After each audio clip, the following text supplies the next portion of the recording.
Thomas the tank engine had his own branch line. It was his reward for helping James the red engine. The trucks had pushed James off the rails and Thomas had helped to rescue him. Thomas was very proud of his branch line. Every day he puffed up and down with his two coaches, Annie and Clarabelle. He always looked forward to something special. The river. As he rumbled over the bridge, he would see people fishing down below. He often wanted to stay and watch, but his driver always said, "No, what would the fat controller say if we were late?" Thomas still thought it would be lovely to stop by the river and do some fishing. Every time Thomas met another engine, he would say, "I want to fish." But they all gave the same answer. "Engines don't go fishing." And that's just what James said as he passed Thomas that day. One day, Thomas stopped as usual to take in water at the station by the river. Then he saw a big painted notice. It read, "Out of order." Thomas was very thirsty.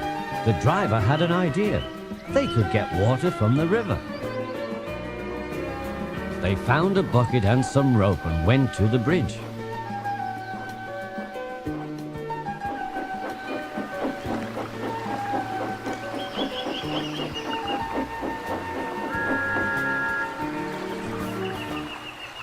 Then the driver let the bucket down into the water. The bucket was old and had 5 holes, so they had to fill it, pull it up, and empty it into Thomas's tank as quickly as they could, again and again.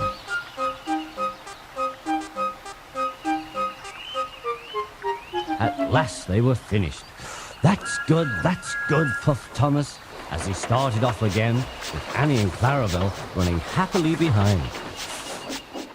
They puffed along the valley until suddenly Thomas began to feel a pain in his boiler. Steam began to hiss from his safety valve in an alarming way. "There's too much steam," said his driver. The fireman tried to let more water into the boiler, but none came. "Oh dear," groaned Thomas. "I'm going to burst. I'm going to burst." They damped down his fire and he struggled on. "I've got such a pain. I've got such a pain," Thomas hissed.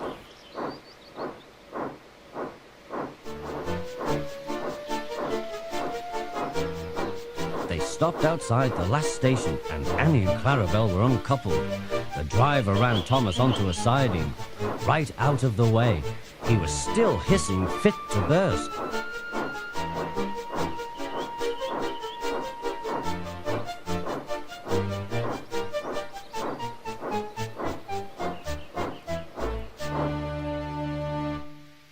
Then the guard telephoned for an engine inspector, and the driver found 2 notices. They were written in large letters and read, "Danger, keep away." Soon the inspector and the fat controller arrived. "Cheer up, Thomas," they said. "We'll soon put you right." The driver told them what had happened. The engine inspector thought that the trouble must be in the feed pipe. The inspector climbed up to have a look. He peered in and then came down. "Excuse me, sir," he said. "Please look in the tank and tell me what you see." So the fat controller clambered up, looked in, and nearly fell off in surprise. "Inspector," he whispered, "can you see fish?"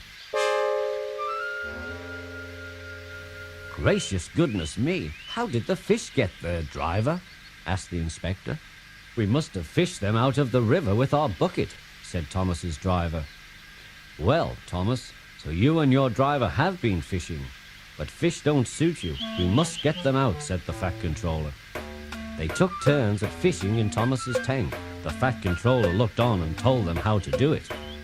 When they had caught all the fish, they had a lovely picnic supper of fish and chips. That was good," said the fat controller as he finished off his share.